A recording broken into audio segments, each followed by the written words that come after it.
duty firefighters and 50% to individual veterans and firefighters in need nationwide. Check out neverforgottenapparel.com. Use promo code MATT, M-A-T-T, and get 15% off your purchase.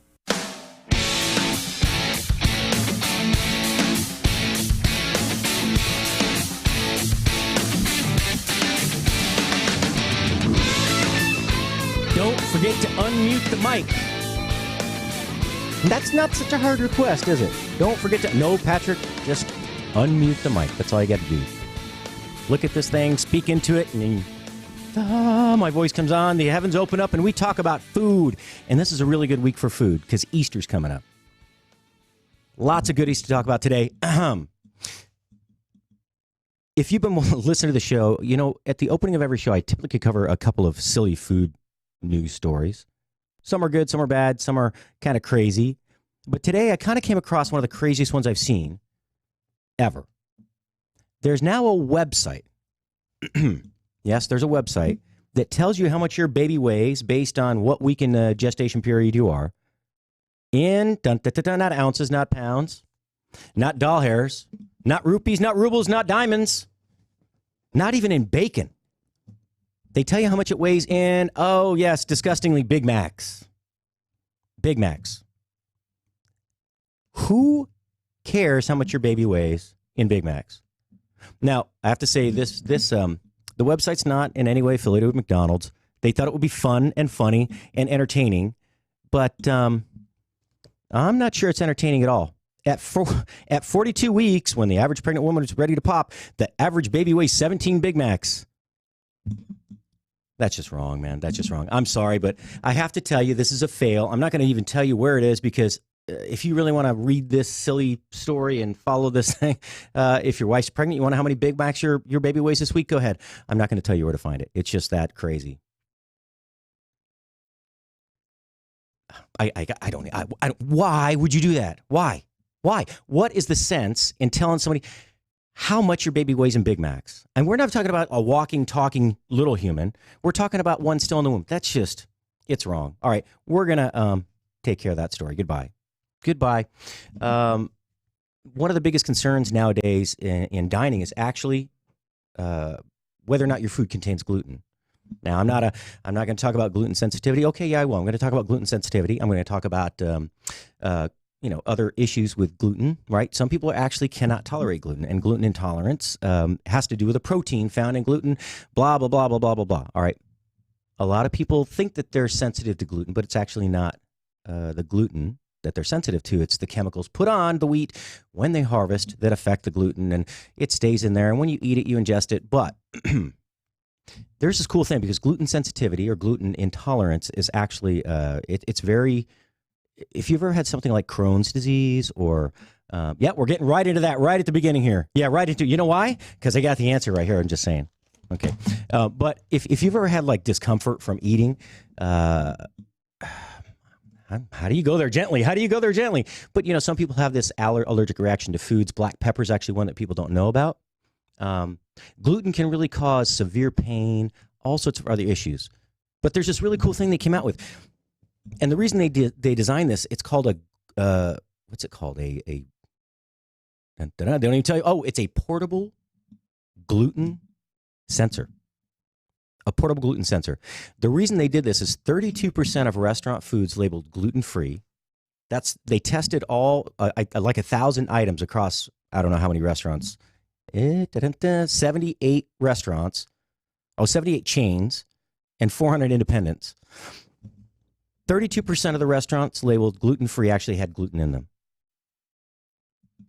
I mean, that's kind of, if you say there's no gluten in it, you have to ensure there's no gluten in it. But this thing's cool. So you take it with you, and you can actually just put it to the food, and it tells if there's gluten in it. That's really cool. I mean,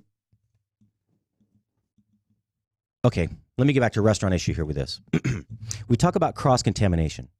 We talk about touching food with your hands, touching something else. Say maybe you touched a raw egg.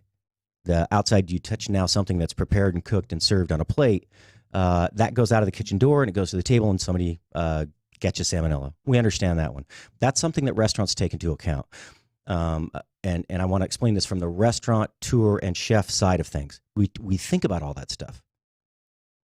But things such as brown rice, because they're processed in a facility that also processes other items that have gluten in them, could also have that, could be contaminated with that.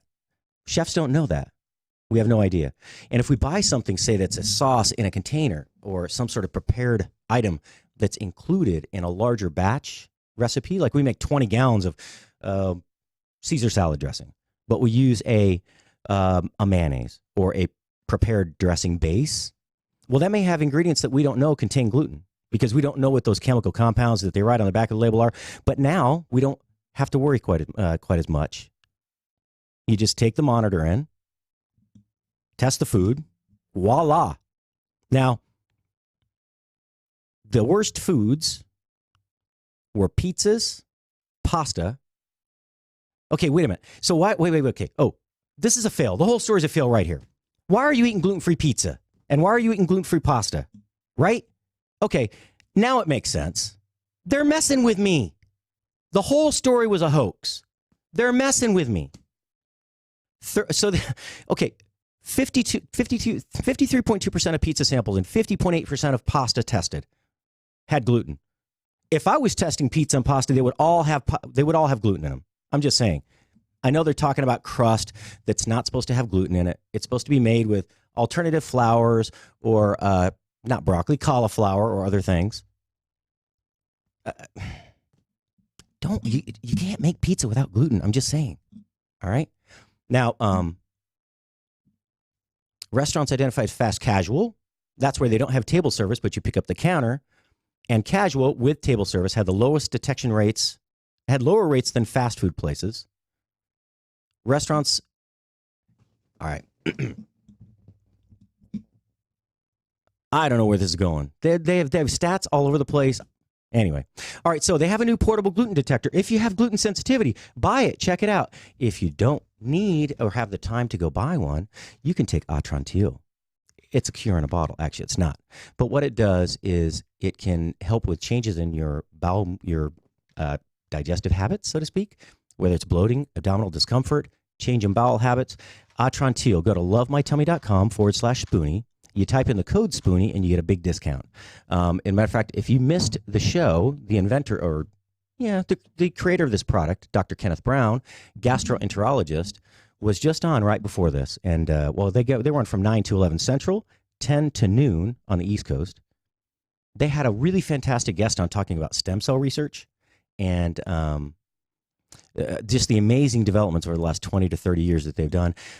He actually stated that heart failure has been cured for 20-something years, but they can't use the technology or the techniques to treat patients because the stem cells used are considered a class 1 drug. It's crazy. So if you think gluten sensitivity is the biggest thing that we're dealing with as health issues in this country that we can resolve either by testing our food, taking additional supplements, having a healthy gut, there are bigger issues at hand. I'm not trying, there's no conspiracy here, but why would they suppress that? It's kind of like the CBDs. We talked about that on the show a lot. I'm a huge proponent of that. It's shown to repair neuromuscular damage. I have firsthand knowledge from my son and my daughter and the improvements that they've shown. Food, you are what you eat. It's not rocket science. I just don't understand why they can't allow food products, medical treatments that are not wonderful. They're wonder drugs, really. Anyway, off my high horse on that one. I'm going to go off my soapbox for a minute and go back to this. I'm going to put this article out there. I'm going to do a little more research on this because I couldn't find the company that actually is making this product. That's the thing that's confusing me. So, all right, that's it on that one. Ooh. I talked the other day about making a standing rib roast. One of my favorite cuts of meat is ribeye. Now, whether it's done as a roast, as a standing rib roast, or prime rib and roasted slowly, or you serve it as ribeye, which is the same cut of meat with a little bit of the fat trimmed off and grilled or seared in a pan.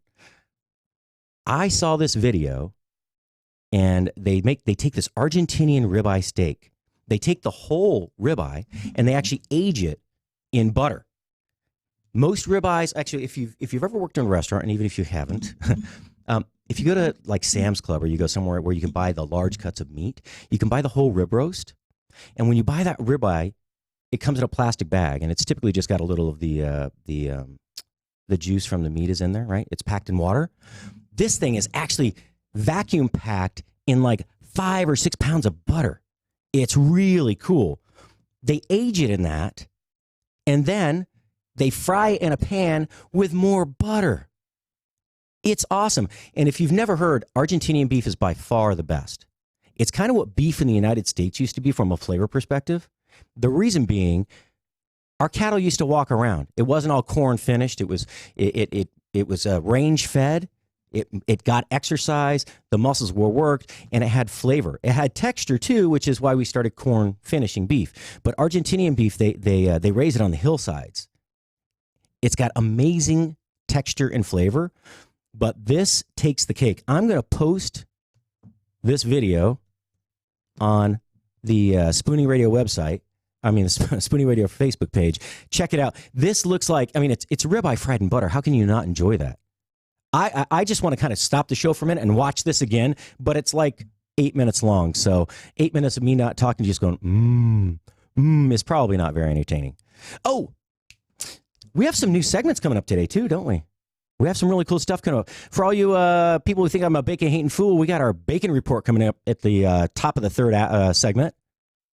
I have some other fun stuff too. We're going to talk Peeps, candy, Easter in general, and the first 420 burger. Yep, the first 420 burger. You know what 420 is, right? Okay. It's a code word for ganja, marijuana, dope, green. So 420 is International Marijuana Day, April 20th. So when people talk about that particular substance, they say 420. Now, Carl's Jr. is jumping ahead of the game, and they're giving you everything in once. Instead of, you have to go get high and then get hungry and go eat it at the fast food place, they're actually infusing a burger. Okay, it's not really it's not THC. There's no psychotropic effect, but with CBD. So they're giving you the all-in-one. They give you the CBD, you get hungry, you've already eaten the burger. Then what do? Buy another burger? Do you have to supersize that? Do you I don't know, but it's kind of interesting. Carl's Jr., which if you don't know who those are, if you know Friendly's, is it Friendly's? Hardee's. Hardee's and Carl's Jr. are the same company. And they when they first came out in Arizona, I was in high school. They have amazing burgers. They used to. But CBD has been put into everything, and now they're infusing burgers, and they're going to launch it on 420. In what city? Denver, Colorado. The first state to create legal marijuana market. Interesting. But again, you can't get high from this burger. I thought it's great marketing, though. 420, International Marijuana Day. They're launching a CBD marijuana extracted, infused burger. I think that's pretty cool. And at first I was thinking, how are they going to put that in the ground beef? But they're not. It's going on the sauce that goes on it, which kind of gives a whole nother meaning to special sauce, I guess. Get your Rocky Mountain High on. Anyway, Denver's always been a little ahead of the curve when it comes to crazy ways to serve you a little bit of THC or CBD in this case. Anyway. Let's see what else we got here. Ooh. So I've been looking for these really unique ways of preparing vegetables because a lot of people don't like veggies. I like veggies. I'll eat them raw on a salad. I'll snack on it at night in the kitchen. I like things like celery, which nobody else likes. I like items like broccoli, cauliflower, plain, dry, doesn't matter. Stuff that actually burns more calories than they provide your body. But then once in a while you want something decadent. And I've done this at similar items like this. We do a lot of stuff like this for catering. We'll do, tempura, quail eggs, deep fried, this or that, the other. But one of the things we do is we get really creative with vegetables. And I came across this video, another one. This is from Food Network, actually. And it's asparagus fries. They take asparagus, they cut them into 2-inch pieces, And then you make this batter, and this batter is basically a tempura batter. That's okay. I've seen tempura asparagus before, but they took it a step further, and this is really where it gets cool. They created these seasonings, like a chili lime seasoning, a Parmesan pepper seasoning, and an Old Bay seasoning. And that way you can, after they come out of the fryer, you toss them in that just like you would French fries. I mean, everybody's seen these Parmesan truffle fries that you get at these fancy restaurants nowadays for $9, right? Well, now you can make something really cool and fancy like that at home. And I'll put this recipe up in a minute. I'll put the link up on the website. But this is basically how it goes. The seasonings, you could come up with lemon pepper, any of those things you could buy in the store, or you can mix your own. The chili lime seasoning is pretty simple. It's a tablespoon of chili powder, a half teaspoon of kosher salt, and the zest of 1 lime. And if you've ever zested a lime, the skin is really thin, right? The zest, it's really thin. So you don't have to push very hard on the zester. And if you do, I use a microplane. You know what a microplane is, Jeff? So a microplane is, they have all sorts of shapes and sizes, but they have a very, very thin blade on it, so it really doesn't tear up your skin, doesn't tear up your knuckles, and it doesn't grate too deep into whatever you're trying to get the zest from, or if you're doing chocolate shavings or something like that. They're really handy. They come in large and small diameter holes, and not holes, but these little, I don't know what you call it. It's a microplane. I mean, you've seen a wood plane, right? It's like that, but a whole bunch of mini ones put on a little zester. That works the best. And as soon as you start zesting the lime, as soon as it starts to turn white, where you're scraping it against the zester, move to the next spot, because you don't want the white pith in there. Really doesn't enhance the dish at all. It just adds that white pithy texture, and you don't want that. The Parmesan pepper is just a 1/4 cup of grated Parmesan, and for this you actually want to use grated Parmesan. If you can get 100% pure grated Parmesan, not the typical shelf-stable Kraft stuff with all it has these silicates and stuff in it to keep it dry. You can get fresh grated pepper, or Parmesan, I mean. And if you want to, you can grate it by hand if you have that fresh at home. And a half teaspoon of freshly ground black pepper. Now, the Old Bay style seasoning, or like seafood seasoning, you can mix that, or you can just buy Old Bay. I like Old Bay. It's easy. You open the can, you pour it on, it's done. All right, so it's 1 tablespoon of that. And for the asparagus fries, you basically need about 2 inches of oil in the bottom of a pan. And I would use a pan that is large enough that you could put a whole stalk of asparagus in there, because you're going to cut those in half, but you want to have room. You bring that up to temperature, and while that's coming up to temperature, you take a half cup of mayonnaise, the zest and juice of 1 lemon, 1 small clove of garlic, grated because if you don't, this is actually a good idea, grating. A lot of times you'll hear me say that I use garlic powder instead of chopped garlic, minced garlic. The reason is it mixes better into the recipe. This is actually just as good, especially if it's a recipe that's going to have wet ingredients in it. This will blend well. The flavor will be, distributed evenly throughout the batter, and you're going to have a better tasting product. So you don't get chunks of garlic anywhere, and you don't have big, those big. You ever have minced garlic and you get one big bite? It's a little intense. Well, this doesn't happen if you grate it. Plus, you might as well get the use out of that microplane, because they're like $20 when you buy them. So you grate the garlic. It's 1 cup of all-purpose flour, 1/4 cup of cornstarch, 1 teaspoon of baking powder, and 1 cup lager, chilled. Yes, lager. It doesn't have to be lager. It can be any beer you want, but don't make it a stout or something too heavy, because you don't really want to flavor the batter. You want to give the batter lightness from the carbonation. And then the asparagus is also important, because if you've ever bought asparagus at a certain time of year, they're larger in diameter than other times of the year. You want what's called pencil asparagus. It's literally about the diameter of a pencil, and there'll be a lot more of them per bunch than if you buy them when they're the larger asparagus. The larger asparagus also, you have to cut a lot of the bottom of the asparagus off, because it's really fibrous at the bottom where the root system was. And then also they don't cook all the way through. So you'd have to actually split them in half. So buy the pencil asparagus, cut those in half, and you need a little salt and pepper just to finish. So real quick, we'll go through that. We're already down to 5 minutes. You heat 2 inches of oil in a large, heavy bottom pan. over medium heat. And you want to put 350 or 360 degrees. This is important. The cornstarch in here is going to add crispness to the batter. So when you fry it, it gets really crunchy. Trey Chapman had a guest on last week. It was a chef from... You'd think I'd remember. I just did this. I did the video editing last night, but his guest was talking about frying whole fish. And one of the secret ingredients you put into the seasoning when you do that, instead of buying fish fry, is cornstarch, because it really helps it to crisp up, especially because fish has a lot of moisture and it's almost steaming it from the inside out. And you want that crispness on the outside. So that's why you use cornstarch mixed with the flour. So you bring the oil up to 350, 360 degrees. You whisk together the mayonnaise, lemon juice, the grated garlic, and set that aside.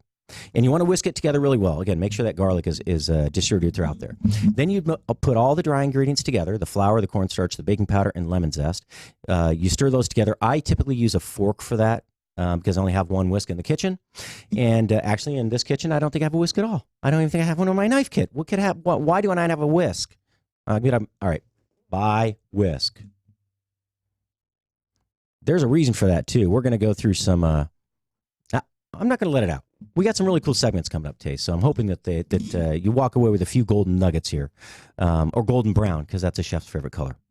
All right, so you whisk it all together, set it aside, and then you dip the asparagus pieces first into the batter, and then you I'm sorry. You take the beer and you pour it into the dry ingredients, right? Mix it up slowly. It's best to do this with your fingers. Don't use the whisk and don't overwork it. You want the batter to stay kind of lumpy. It's like when you make pancakes. It's okay to have a little lump of flour in there because it's gonna when you fry it, it's gonna it's gonna fry out. It's gonna cook through and it won't be a problem. It doesn't add any extra texture or anything like that. So if you do it too much, then you don't get the fluffiness you want and the lightness. All right. So you take the asparagus. You dip it into after you mix the lager into the batter. You dip half the asparagus pieces into the batter, and then you turn them and coat them completely. Right? Oh, I think I forgot to tell you. Mix the wet ingredients into the batter. It has to be mixed in. I know. Jeff's over there. Jesus, Patrick, have you ever cooked anything? Have you done a recipe? Well, maybe, but it wasn't in here. So I was reading someone else's recipe. This is Food Network. I'm sorry, Food Network. You forgot to put the wet ingredients into the batter. They went right to cooking it. So I'm trying to fix the recipe as I'm going. So anyway, you take the asparagus and take about half of those. If you have 20, that should be about 20 pieces. Throw them in there, and you want to make sure it coats them completely. You just kind of shake them a little bit, one at a time. Shake them, let the excess drip off, and then you drop them into the oil. I don't mean drop, I mean place. And when you do this, there's a couple of key things. Don't get your fingertips too close to the oil, right? Hold it at the very tip of the asparagus away from the oil. And when you drop them in, lay them in from the front to the back of the pan. That's really important. Even when you're sauteing something or you put something like a steak into a hot pan and you're going to sear it and there's enough oil in there that could splatter, if you lay it from front to back, A, it doesn't splatter, and B, if it doesn't splatter, it doesn't burn you. So it's really key. So you drop those in one at a time, stir them around. It takes about 4 or 5 minutes for them to cook through. Asparagus is so fibrous, it takes a few minutes, and it doesn't steam real well in the fryer and when it's being fried. So once those come out, then you drain them off on a paper towel for a few seconds, throw them right into another bowl that's large enough to kind of toss them around in like you would French fries. Pick whichever seasoning you want. I really think that the Parmesan and fresh black ground pepper sounds really good. So take that, put in about 2 tablespoons per batch, toss them around, plate them up, eat them hot. These are probably going to be okay cold, but much better hot. When it cools down, the grease kind of, there's nothing like, it's like a cold, greasy French fry. It's not good. But hey, asparagus fries, that's on foodnetwork.com. This is a really fun, unique way to get maybe your kids to try a vegetable they wouldn't try otherwise. Tips and tricks. All right. So next segment, we're going to do something, talk about some kitchen gadgets that you may or may not have in your kitchen, and some that you may have, maybe you don't need, some you don't have, maybe you do need. So I'm going to give my top 5 in each category when we come back from break. And then Yeah, we got a couple comments from listeners we're going to address, and our daily bacon report. Stay tuned, because all you people think I'm a bacon hater. I'm going to prove you wrong. I swear I'm going to prove you wrong. And at the end of the show, I got a big reveal you need to stay tuned for at the bottom of the fourth segment. So come right back.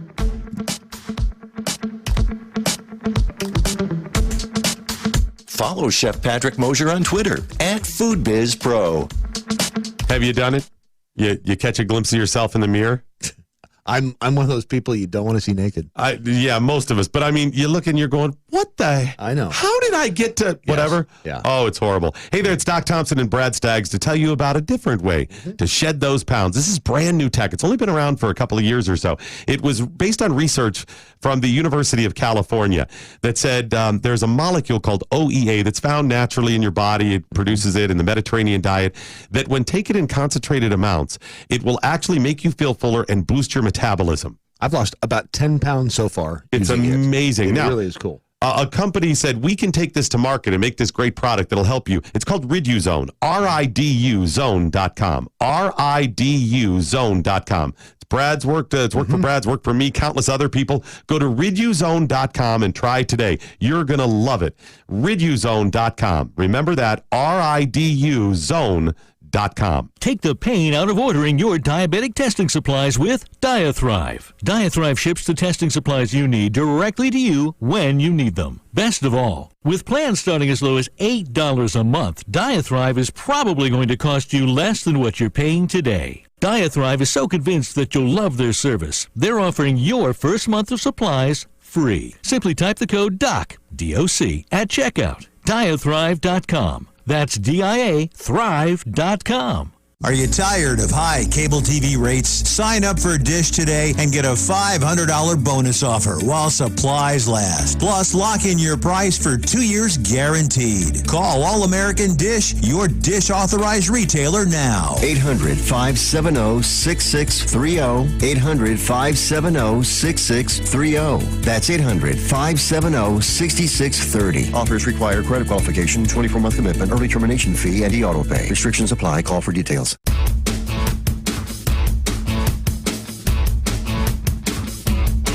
And welcome back. Welcome back. All right, so I may have made light of the gluten sensitivity thing in the last hour, or last half hour, and I really didn't mean to. I'm actually looking up the name of that portable gluten detector because I really think it's key. It really is. It's this is going to change the game for those with gluten sensitivity. Not having to go to a restaurant and worry that you're not that you're going to feel poorly after eating, like an hour or two later, and maybe have some real distress. That I don't make light of that. I'm sorry. And I was trying to find a funny spin on that story. There's not a funny spin on the story. It's really cool. But chefs, we take food service and the safety of food very seriously. We really do.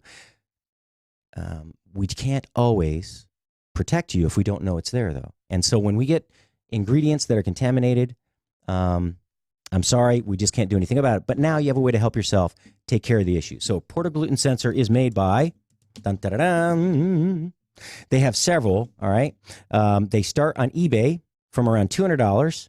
Nema is, I think, the most popular one out there. And there's also one made by 3M. The 3M is actually cool. They make, it's called a clean trace allergen pen, right? And it's a surface tracer. And you drag that across the surface to see if there's any allergens, known allergens like peanuts, strawberries, things like that. These things that cause us terrible, that can have a really bad reaction to.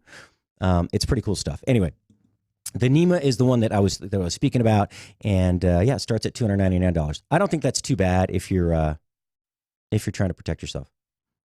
All right, so we're gonna get to the some of these really fun things. I'm going to post the asparagus fries. The post. Thanks, Marie, for asking me to do that and reminding me to do that. And we're going to look at. Somebody asked me yesterday. One of the listeners said they had made a London broil, right? And I'm trying to get better about responding to your comments. I really am.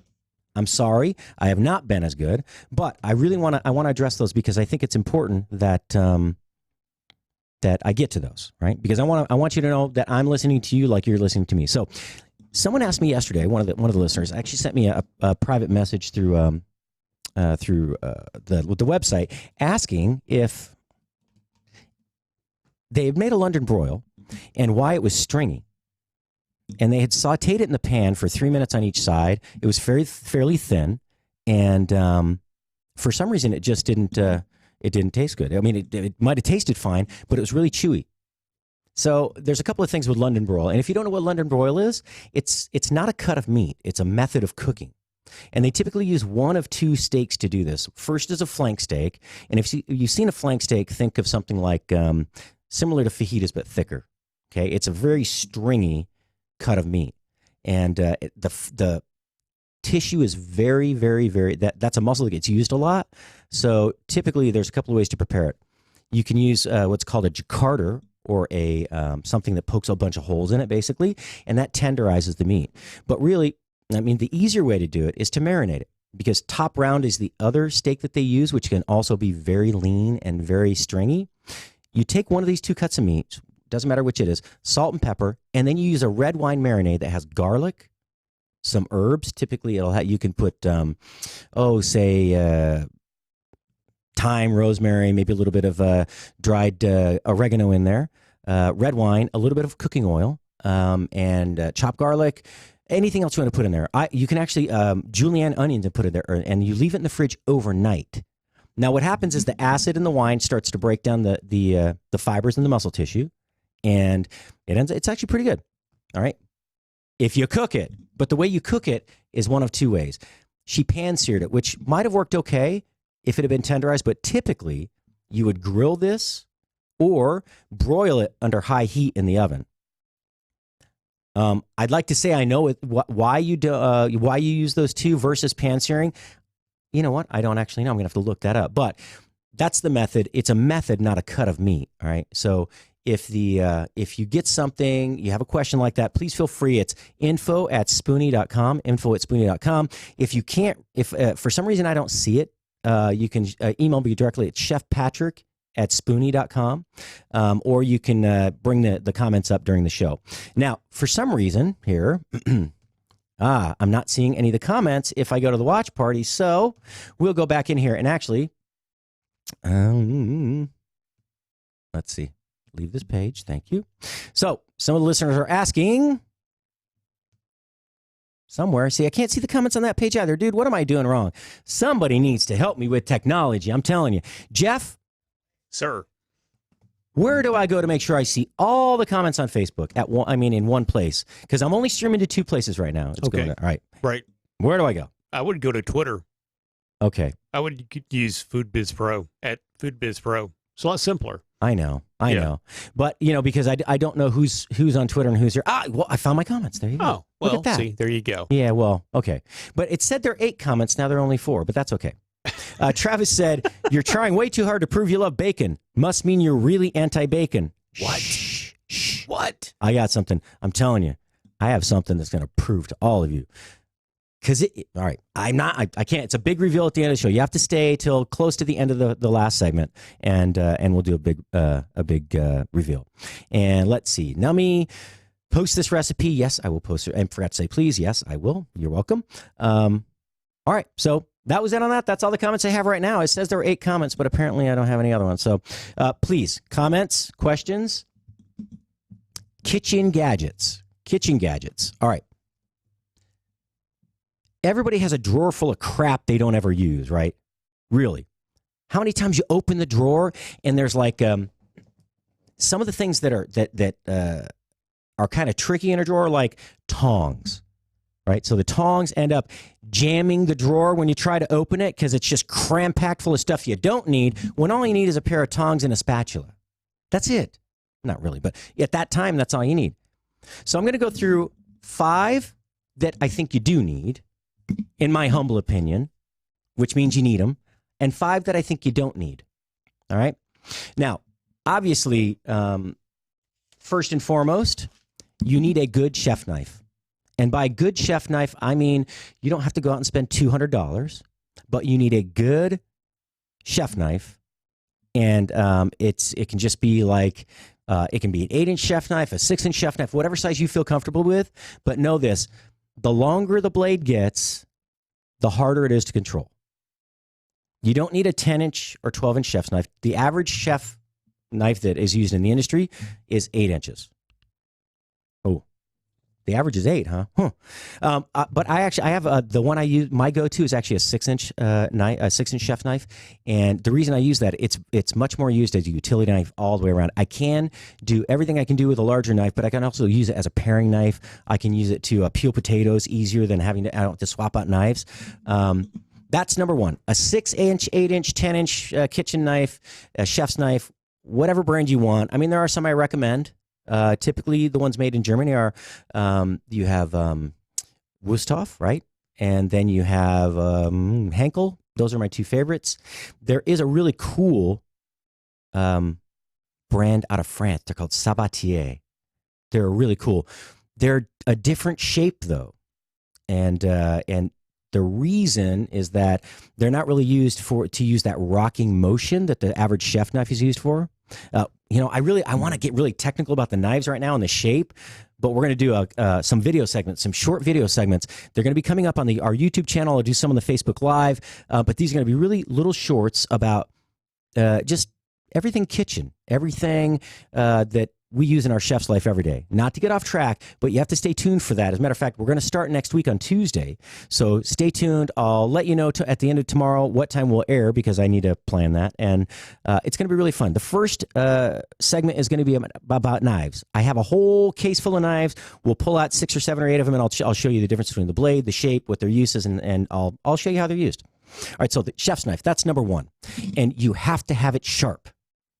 Have to have it sharp. Now, a lot of people have these fancy sharpeners. So this is number two. Number two is a knife sharpener, a blade sharpener.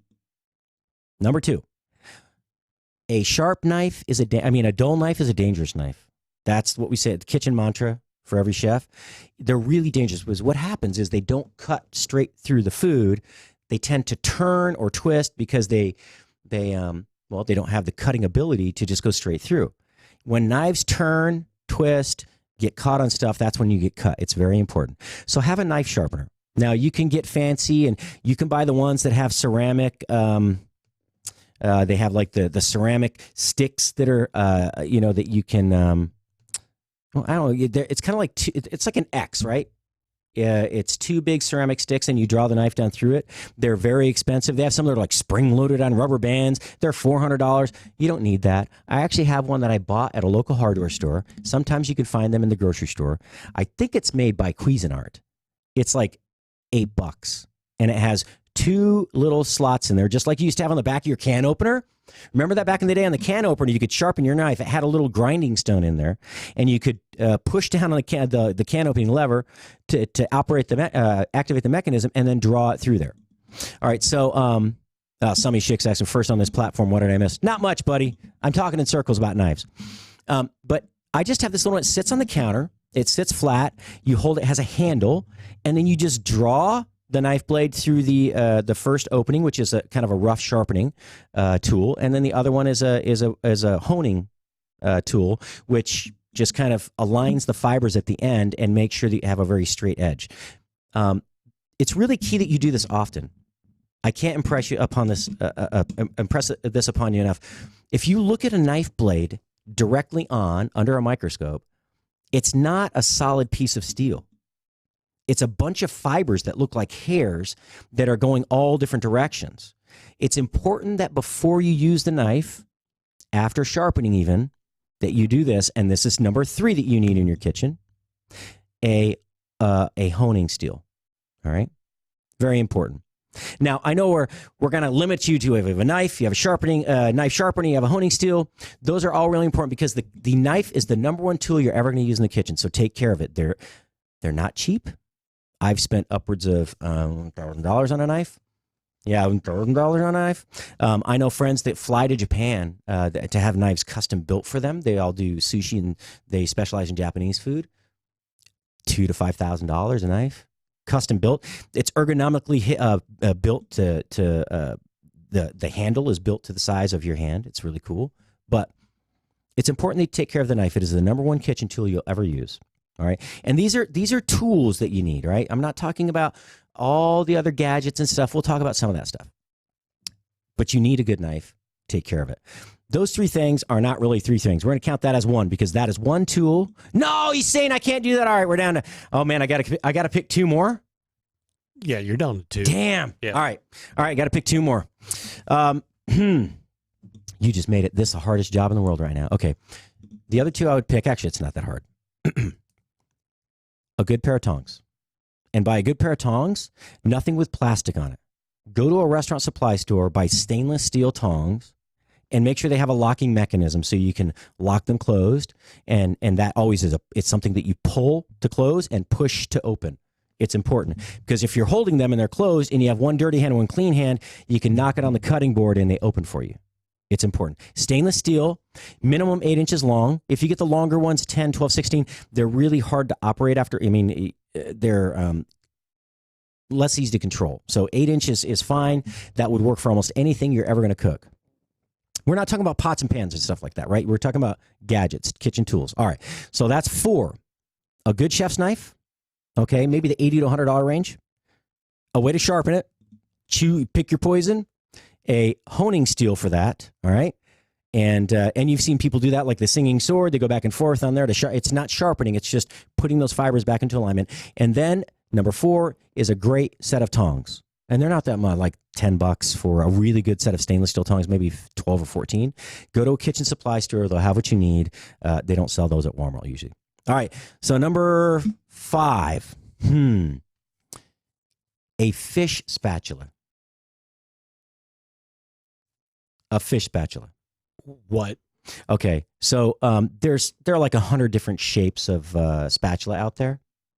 You know, they have slotted spatulas, big square spatulas, flat ones that don't have anything, any kind of slotting in them at all or any kind of shape that's unique. Nothing plastic. Well, this is, again, we're talking multi-purpose, utensil, useful, utility only. It's basically what do you call a 4-sided shape that's it's quadrangle, right? But it kind of it looks like fingers slotted. It's like fingers. If you look at the tool at the I can't even think the word spatula. What the hell's wrong with me? I haven't even drank my coffee yet. Maybe that's what's wrong. I had a cup of decaf. I need some caffeine so I can sweat more and run around the building. But this fish spatula, right? It's about 7 inches long, the actual spatula portion, and then the handle's about 3 or 4 inches long. The reason it's important to have one of these is it allows the grease. They're slotted, right? So it allows the grease to fall down through the slotting, so that when you remove something from a pan, it doesn't. Not all that grease is not all trapped on there, so it doesn't go on the plate. There's some other things too. It has a little bit of a curved lip on the front. So getting under stuff is easier, and it's very thin. So they're flexible. If something is stuck to the pan, you can actually bend it a little bit and then use that thin lip to get underneath what you're especially with seafood, right? If you cook salmon, I always cook this. I leave the skin on. All right. Yeah. You're shaking your head. Yes, you leave the skin on. So you salt and pepper your salmon, whatever seasoning you want to put on there. Get your pan smoking hot, literally smoking hot. And then you put it flesh side down, not skin side down. A lot of people say the other way. The presentation side always goes in first because you only turn that fish once, right? So, and if you have to turn it the other way to see how done it is, it doesn't work. You have to turn presentation side down.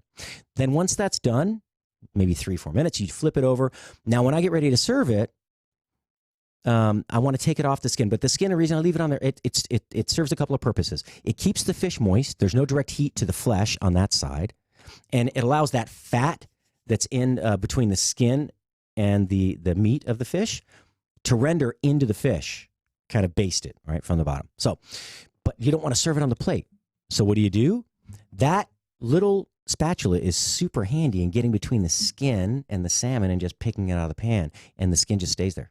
It's awesome. It's also good for getting things out of the pan like peas or potatoes. You can use it as kind of a slotted spoon for serving things out of a pan as well. Anyway, those are my top 5 go-to gadgets for me. With that, I can do just about anything. If that's all I'm going to have in a kitchen, I would have a smaller chef's knife rather than larger, just because it's more utilitarian, especially if you can use it as a paring knife or something like that. You have more control. So, what do you not need in a kitchen? What do you not need in a kitchen? Well, only 5, huh? Because I could think of about 60,000 items you don't need in a kitchen. One of the things you don't need in a kitchen, I don't believe you need in a kitchen, and only because I hate them because I'm constantly sticking my hand on them in the drawer, are the stupid corn cob holders. And not only that, it's not bad enough that you're constantly poking yourself. When I'm reaching for something in the drawer, you poke yourself in the hand, you're cussing, and you pull them all out, and you're either missing one, or one of the damn spikes is broken off, or you just don't have enough. So just don't use them. Just, look, grab a couple of napkins, hold it by the corn by each end, and just eat it. It's okay. You get a little of that tissue in there. It's fiber. Don't worry about it. I hate those damn things. Now, there are some cool ones out there where they go together. They got little fancy holes in them, and you can pair them up and store them neatly, but no one does that. So you end up poking yourself in the finger anyway. So the little corn cob spikes, nix. No good. By the time you get ready to eat the corn, it's always cold anyway. That's not true, but All right. And this is not this is a home kitchen, guys. This is not a restaurant kitchen. So the corn cob holders can go away. The other thing. Let's see. You don't need the what do you call it? The giant spatula, the big giant like square metal spatula it weighs like 14 pounds. Like, Dad's going to grill. Dad's going to grill. Yeah, Mom, Dad's got the spatula. Watch out, Mom, please. Dad's got the spatula. He's going to cook something. Don't make no. Really, you don't need anything that big and heavy. There's a couple of reasons why. They're hard to store, right? They take up a lot of room, and they're a funky shape. Not even if it's not in a drawer, it's in like your countertop utensil holder. They make it hard to get to the other stuff. Especially if they're taller than all the other things. So that big 14-inch, Mondo, even if I know you have everybody's a grill set that they keep out at the grill, that's fine. But in the kitchen, you don't need anything that large. You really don't. I'm telling you, that little handy fish spatula, or they call it a French spatula sometimes, it's one of the most handy things I've ever had in a kitchen. Not a million uses, but many. All right, so you don't need that. So we've got 2 now. No corn cob holders. I think they're just evil, man. Those things I don't know who invented those. It's like the guy who invented high heels. Sadistic. Anyway, you don't need a giant spatula. You don't need, especially if it's a big metal spatula. You don't need that. All right, number 3. What do you not need in a kitchen? All right, we're gonna go back to utensils again here. The old style ice cream scoops with the little thumb operated scraper inside, like a little. It's like it's like a windshield wiper for the inside of an ice cream scoop, but it leaves the ice cream in there. You can get the ice cream, but then you got the melted stuff inside. It's like, oh no, we're gonna waste that little bit of ice cream, and you can't lick the inside of that thing because I did that once. I swear, I tried to do that to get the ice cream out of the inside of the ice cream scoop, and I hit that thing with my thumb by accident, and I thought I took my tongue off. I don't know. I was thinking, I'm a little clumsy. You've seen me around here, Jeff. I spill stuff. I drop things, but that's quite possibly the stupidest thing I've ever done. The stupidest thing I've ever done. So those, by the way, they don't ever last long. They break after like the second use. I can't go back into other stuff you should have, but an alternative to that would be, the ones that they're solid, right? They typically have some sort of antifreeze component inside, anti-freezing component, so that they don't freeze up and you can actually scoop the ice cream. Those things, they're just a pain in the butt, man. The scoopers, it's like a giant melon baller. Yeah, stay away from them. All right, so we've got 3 things. No giant melon ballers. Let's see, no giant spatulas of any sort. And by the way, kids out there, you should love me for that, because now your parents have nothing to swat you on the butt to get out of the kitchen, okay? So they'll have to resort to a wooden spoon. All right. No more Teflon. No more Teflon coated pans. No more nonstick pans that are Teflon coated. They make stuff that's now ceramic coated. That's what you need. Okay? It's called a fish tilla, Mike Salisbury said. Hey, Mike, how you doing, man? Glad you tuned in. Man, haven't seen you in ages, like 30-something years. Huh. Cool. Old friend. So Yeah, you don't need you don't need Teflon anymore. It's toxic. Get out of your kitchen. I'm not preaching. I'm just saying there are alternatives out there you can use. Look them up. Use something different, or don't use it at all. But you don't need those. Nonstick is something that you can create without even having any nonstick surface applied to the metal. It's done through heat and fat, right? If stuff's sticking to your pan, typically it's because your pan's not hot enough. If you put it in the pan, it doesn't move around right away, or a couple seconds after you start to sear it, then your pan wasn't hot enough. That's the trick. You don't need Teflon. All right. So no Teflon pans, no big fish spatula, no corn cob holders. And what was the last one there? I got 2 more to go still. Well, see, you're going on an order now. I know. Okay, you started off with no corn cob holders. I know. Those which things I could are agree evil. with. Okay, because I could use a fork. No Take corn a fork, holders. Shove it in the end. There you go. Right? I mean, why not? It's already there at the table. Hey, you know why we didn't call it Forky, right? Or why to call it Spoony? No. Because Forky was too racy. I don't get it. Spoony lead to Forky. I don't know. It's a long joke. Okay. No. So no corn cob holders, right? Okay, right. No giant spatula. Okay. All right. Which I totally disagree with. Really? Why? Absolutely. Why is because your little fish spatula thing that you're describing is flimsy. It's not actually that flimsy. It though. is. No. I have one. I You use do? it. Yeah. And you try to flip. Do you have a really good one? Yeah, With a absolutely. wooden handle? You know what? I'll bring it in tomorrow. Yeah. I'm going to bring in my spatula. I'm going to Okay. bring in my fish spatula. Uh-huh. I'm going to show you the difference between the two. Okay. And then being able to flip heavier items inside your pan with the fish spatula doesn't work. So you know the trick to that, though? And you also cannot flip eggs very well. If you're trying to do an over easy egg or something, the fish spatula ruins the egg. So you want to know the trick to doing an over easy egg without having to flip it?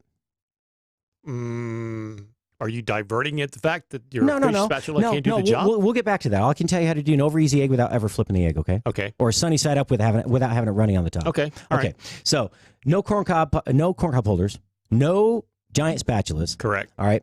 We have no scoopers. No scoopers, which I disagree with also, by the way, because the scoopers are really good if you're making a batter and you're wanting to do cupcakes or something like that. It works great to be able to scoop the batter, put it into the cupcake pan, boom, you're good to go. And you do squeeze a little thing. And the fact that you almost took off your tongue. I know. Because you couldn't remove your thumb away from the thingy. Hey, it was 30 below in upstate New York. I stuck my tongue to the screen door because my sister told me to as well. So Yeah. I was never a bright kid. My mother said I was special, but I didn't realize that was what she meant. So, Okay. All right. So You got that. Yeah. And I would disagree with that as well. I'm just saying, I mean, from a practical standpoint, that's you can disagree. There That's you go. okay. So I use this thing called a measuring cup to make pancakes or things with batter. It's pretty easy. I know. You He's want me to looking at come me in like. there? Yeah, I mean, is that what you're wanting? Is that what you're wanting to have happen? Yeah. You want me to leave the control board and come up in there? No. So But I do agree with your Teflon pan. I think Yeah. those things. What do you think about the copper pans? Those things seem to be big. Well, As you seen know on what? TV. Actually, yeah. So that's one of the ones I was going to talk about. Actually, if you look at the is it Gotham Steel, right? Gotham Steel has a couple of lines. They had the green lined one, right? The old Gotham Steel, yeah, and then they have the copper line pans. But this one, the new one that they came out with, is actually it looks like it's called granite, I think. It's gray. It's like this mottled color, and they're supposedly completely nonstick. I'm trying to get a sample set in here to see if I can burn them. No, I'm serious. I'm rough on pots and pans, man. I really am. But I really, if it's really nonstick, I want to try it because having a nonstick egg pan is really nice. All right. So no corn holders, no spatulas, no scoopers with the little scoop thing on the thumb activated, whatever the hell you call that thing. I just hate that little windshield wiper. I don't like it. You know why? It's not that they're not functional. I break that damn thing every time. They don't make them like they used to. They don't. And I don't care if it's the kind that rolls through the grooves, or the other. They just don't work for me. I'm hard on stuff. It can't have moving parts. It really can't. All right. So the last one you don't need in your kitchen. The last one you don't need in your kitchen. I'm going to say plastic bowls. What? Yep. Why? You really want to know? No, I just asked why because I had nothing else to do. This is actually another personal fail. Okay. So I'm at my sister's house and she had just gotten engaged. This is a long time ago. It was close to 30 years, 25 years ago, right? So she gets engaged, and she had moved in with her boyfriend. His name's Mike. And my sister Bernice, well, we were making dinner. So and I wasn't a chef then. And we took the potatoes out, and we're going to make mashed potatoes. So really hot potatoes, put them into this harder plastic bowl, not the flimsy old Tupperware ones that we used to have. She takes it out of this bowl. She puts it in the bowl. They're so hot. I guess it softened the plastic because we start mixing the potatoes, and she goes, "Oh, well, here, use the hand mixer, right?" So I'm using this beater style mixer, and we sit down to eat, and there's all these little red flecks in the potatoes, and we figured out it was the bowl had heated just enough for it to chip off into the potatoes, and so I think we tried to eat around it, but there's so many. It was like you couldn't do it. So, plus there's just so many toxins in the plastic. I go with glass or stainless steel, aluminum, something like that. So, all right, we're going to go to a short break. This is actually a longer break, 4 minutes. Stay tuned. Chef Patrick Mosher, the Food Biz Pro. We got more tips, tricks. I'm going to go through a couple more of my favorite kitchen items. We're going to do the daily bacon report. Stay tuned at the end for a big reveal. I'm going to prove to you I don't hate bacon once and for all, Twitter followers. Stay tuned.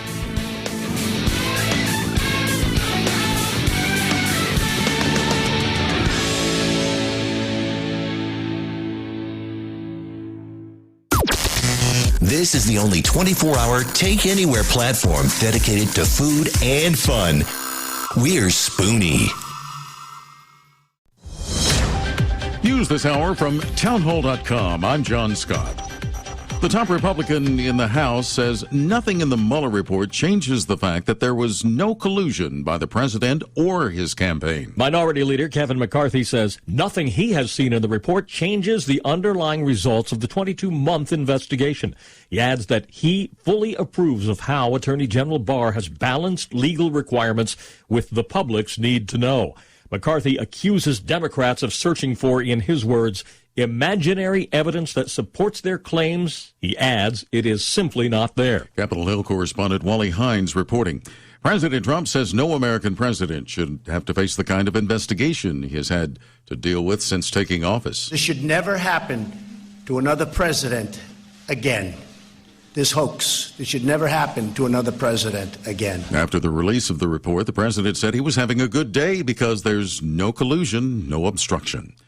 Attorney General William Barr says a version of the report with fewer redactions will be made available to a small group of lawmakers. In a letter to Congress, Barr says the second version of the report would be given to the Gang of Eight, the top-ranking House and Senate lawmakers from both parties who can view sensitive classified information. The chairs and ranking members of the House and Senate Judiciary Committees will also receive it. Also at townhall.com, a French judicial police official say that investigators think an electrical short circuit most likely caused the Notre Dame Cathedral fire. The official, who spoke anonymously about the ongoing investigation, says investigators still don't have the green light to work in the cathedral because of safety reasons. The number of Americans filing for unemployment benefits down to its lowest level in nearly half a century. Claims fell 5,000 last week to the lowest level since September 1969. More of these stories at townhall.com. It looks like you're losing. I am. Are you losing weight? I am losing. I've lost about 10 pounds. How are you doing it? Funny name, but I've done it with Riduzone, RIDUzone.com, and the stuff works. It's, you get into all that, the molecule this and the found in that. All I can tell you is it makes you feel full, and it keeps your mind off of wanting to overeat. And also boosts your metabolism, so you're burning more. Yeah, Try it today. It's going to work for you like it's worked for Brad and countless other people. Riduzone.com, RIDUzone.com. If you are trying to quit drinking or doing too many drugs, listen to me. You don't know me and we'll never meet. I had a problem like you once. I drank and used to party a little too much till it got out of control and almost ruined my life. I realized I needed help to fix my problem before it totally destroyed me. If you've tried to fix your drinking and drug problem and you know you can't do it alone, you need to call the National Treatment Advisors. They'll immerse you into a 30-day program to replace your old habits with new habits and totally change your life. And if you have PPO private health insurance, the entire program may be covered. Fix your problem right now before it gets any worse. Get clean. Call now and learn more. 800-296-1252. 800-296-1252. 800-296-1252. 800-296-1252. Fast Track Student Loans can get your student loans out of default, stop any wage garnishments, stop collection calls, and stop seizure of your tax refund. Give yourself a break. Stop the stress and get your student loan payments down to as little as $25 a month based on what you can afford to pay. 800-709-4395. 800-709-4395. 800-709-4395. 800-709-4395.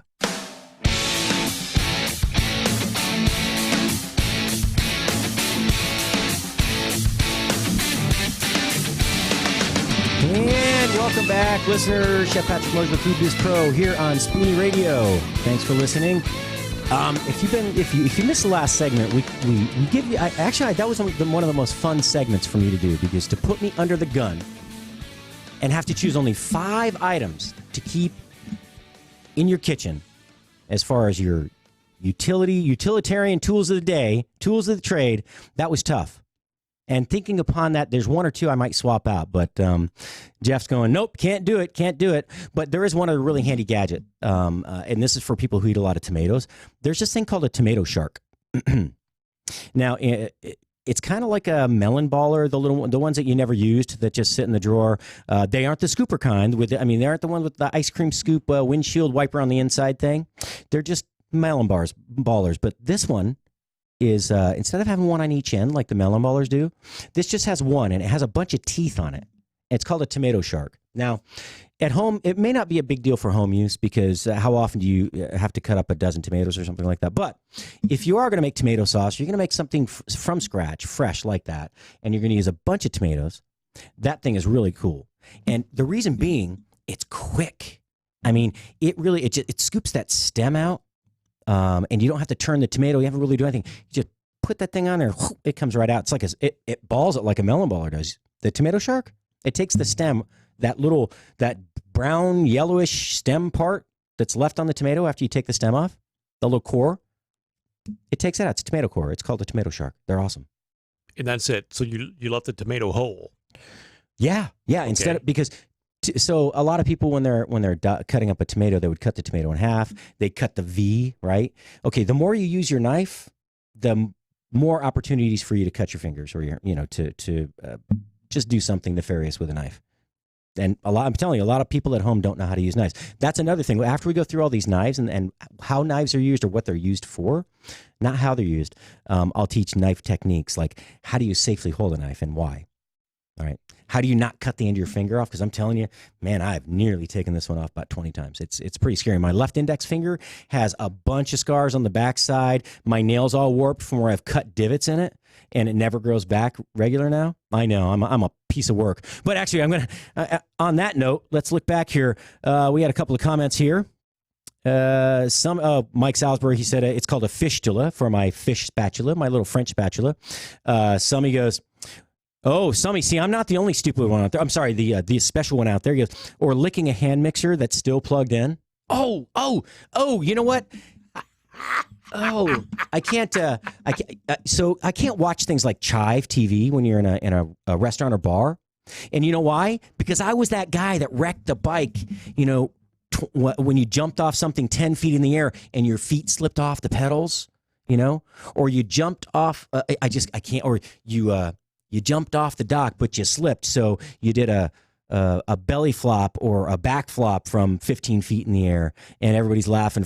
I was that kid, so I feel that pain. Oh, man, I can't watch that stuff. But that right there give me the same reaction. Licking the blender that's still plugged in with your tongue. Okay, that may be only slightly less intelligent than sticking your tongue to the screen door when it's 20 or 30 below.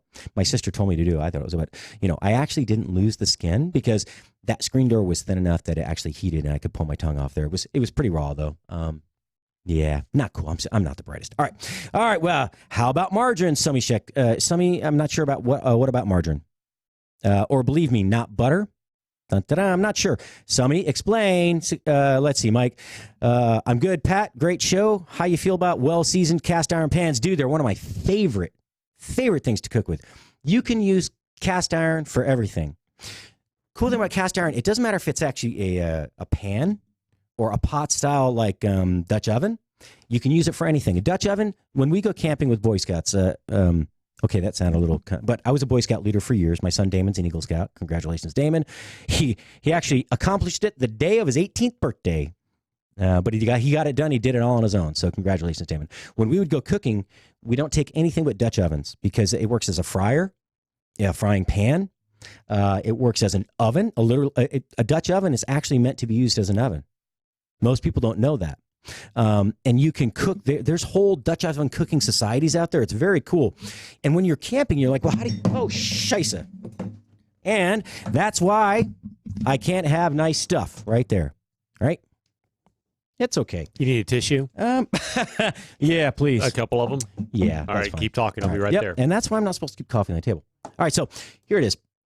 A Dutch oven acts like an oven, and you don't even have to have an oven to put it in. If you put it in the oven, what's great is you can control the temperature, of course, of the oven, but that gives you this extra layer of protection for whatever you're cooking, and it acts as like a steam pot if you leave the lid on, right? Almost like a pressure cooker.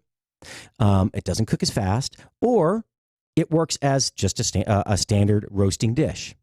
But if you're camping, there's actually a technique to control the temperature by the number of coals that you put around the bottom, underneath it, and on top. It's very cool. And that's the only thing we would use. And we did everything was cooked via charcoal or live fire and only using the cast iron Dutch ovens. So, yes, I love cast iron. A well-seasoned cast iron, larger skillet is awesome to have. Yeah, you can't beat it. You really can't. But you have to keep them seasoned. Otherwise, it's a problem.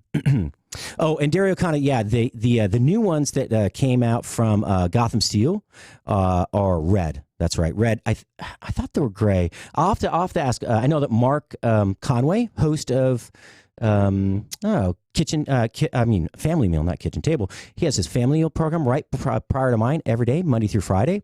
He has a pan. He has a set that he's using as a demo. So I'll have to ask him what color the new ones are. All right, we had a couple other comments.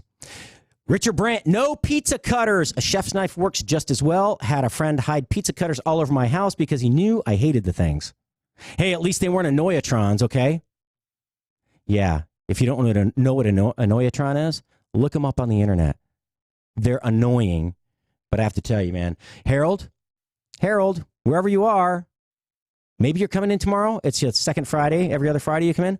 I'm telling you, it was brilliant. I know you said you're sorry because I thought I was insane. But that was one of the funniest pranks ever pulled. All right, so let's see. Travis Watson, I use my scooper for making giant cookies. For ice cream, I just use a big spoon. Oh, that's cool. I'd love a custom... all right, thanks, man. I'd love custom-made knives. Dun, dun, dun. I'd love a custom-made knife. I'm always banging my knuckles with the ones I have. Well, keep your knuckles out of the way. Okay, I'll tell you why that is. If your knuckles are... hitting the table or hitting the cutting board, whatever you're cutting on, if they're knocking against that when you're cutting, then the blade is not high enough, right? It's not thick enough or high enough top to bottom, and that's the issue. So you can buy a typically a slightly more expensive knife will be have a taller blade, and so you can rock the knife back and forth without hitting your knuckles. That's what happens there. All right, I think that's it for all the comments. I think I caught up. So yes, man, that whole thing with the blender and the tongue, it brought back some really, really, really frightening thoughts. Because I have actually got my finger caught in there one time, but I can't imagine it with your tongue. It would just rip it out of your mouth. That would be awful. All right, so if you celebrate Easter, or even if you don't, everybody eats Easter candy. Pretty much everyone. And I did a little study. I went through and we got this one ready to roll here. We got a little something we're going to roll here in a minute. But I looked through and I looked to see what is the most popular Easter candy in every state. So we're not quite ready, but I was really surprised. There's only a few that came up almost with every single state. All right. We'll go through the states here one at a time, and you see if you find a trend here. And all right, here we go. All right. I don't know how I close that page. I do that every time. There we go. Most popular Easter candy in each state. There we go. According to Forbes magazine, here goes the list. And in Alabama, it's Reese's peanut butter chocolate eggs. Hey, what do you know? Okay, well, in Alaska, it's chocolate bunnies. That's reasonable. I think that was probably the most popular when I was a kid. And in Arizona, oh, geez, it's Reese's peanut butter chocolate eggs. Okay, well, 2 out of 3 ain't bad. Arkansas, Cadbury eggs. I hate those things. Absolutely hate them. It's something about the custard and that stuff inside. I just don't like it. And it's not textural. I think I had one that had kind of crystallized inside. Had been sitting around. Look, I didn't get all the candy in my house when I was a kid, so I probably saved stuff and stashed it. I probably found it 3 years later and I ate it, and that had probably crystallized. That's probably why I don't like them. But I had one bad experience. It ruined me forever on those. I can't do them. Enjoy them. All right, so that's 2 Reese's peanut butter cups, Reese's peanut butter chocolate eggs. You have 1 chocolate bunny and 1 Cadbury eggs. All right, so California, Reese's peanut butter chocolate eggs. Colorado, Reese's peanut butter chocolate eggs. Connecticut, chocolate bunnies. Delaware, Reese's peanut butter chocolate eggs. Are we seeing a trend here? I think I'm seeing a trend. Let's go through Florida, jelly beans. Well, at least they're unique. Georgia, Reese's peanut butter chocolate eggs. Hawaii, Cadbury eggs. Idaho, Cadbury eggs. Illinois, Reese's peanut butter chocolate eggs. Indiana, Reese's peanut butter chocolate eggs. Iowa, Reese's peanut butter chocolate eggs. Apparently, close to 30 of the 50 states, the number one selling Easter candy is Reese's peanut butter chocolate eggs. A close second was actually the Cadbury eggs, and the chocolate bunnies came in third. Who would have thought it? What I do like about that is I love Reese's peanut butter. I love anything with peanut butter and chocolate. I really do. And something new and deadly are these, oh, man. Brad likes these caramel M&Ms, and so the listeners, after Doc passed, were sending in these 3-pound bags of them. Well, they would send her Brad, and somebody sent in the peanut butter, and they're not Reese's. They're actually peanut butter M&Ms. Oh my God, they're deadly. But what I really like about this is, yes, Reese's peanut butter cups are great. The chocolate to peanut butter ratio is supposed to be, but I'm telling you, these are better because the chocolate's a little softer. It's not as crunchy as the other, and these have more peanut butter, and it's a slightly different texture. It's not as dry as the peanut butter mixture in the middle of the Reese's peanut butter cups. I absolutely love the Reese's peanut butter eggs. So if you know what you want to get me for Easter, or you don't know what to get me for Easter, you can send them to 6125 Airport Freeway, Haltom City, Texas, 76117. 76117. Look at that. I got it right today. And that would be care of Chef Patrick Mosher, care of Spoony Studios, Suite 201A. Anyway, please don't send in Reese's peanut butter chocolate eggs. I don't need any. I don't need any at all. I don't eat Easter candy. You don't need to ruin the fairly healthy eating habits I've developed. So keep them for your children or feed them to yourself. Now, we've covered the candy side, but what are the most popular dishes and recipes that people make for Easter? Well, I started to do research, and I thought, you know what? I'm going to go to the authority on this. So I went to Food Network. They're big. They're bad. They own us. The market, that is, the food market, not us. Hey, actually, if they did own us, I'd be on vacation right now. I'm just saying. So if you're listening at Food Network, someday we may be for sale. Feel free to call anytime. All right. So think about it. What are the top 20 food items that you make for Easter? I've talked about one of my favorites to make is a ham, and I like the carving hams, not the spiral sliced ham. It's nothing personal. I just think they get a little dry, and for me, I want the ham to be moist for a couple of days so I can continue making sandwiches and other preparations, make some maybe split pea soup, and I like to kind of have the big, a lot of meat left on that on the reserved bone, so I can put it in the stock and make a really good base for a soup. All right. So number 1, classic glazed ham. Now, you can get fancy with that. I actually there was a really good recipe that we found also on another website that was a mustard glaze for ham. You want to get away from that old honey glazed ham? I'm not a big sweet and meat fan. That mustard glaze, which I posted the recipe to on Tuesday, is excellent. Excellent. Let's see. Number 2, scalloped potatoes. Scalloped potatoes is the second most popular dish made. I'd have thought it was like mashed potatoes, but I like scalloped potatoes. And if you heard me talk, that's one of my favorite recipes for any holiday because my mother always made scalloped potatoes. And there are some other variations you can find out there. One is called potatoes dauphinois. It's the because this would be potatoes au gratin would be the scalloped potatoes. Dauphinois is a little bit different method, a little bit different flavoring, and not as much cheese, but it's an excellent preparation. It's a French technique, like most of these are. But my favorite, although I really want to see scalloped potatoes, on a menu when I go for a holiday gathering.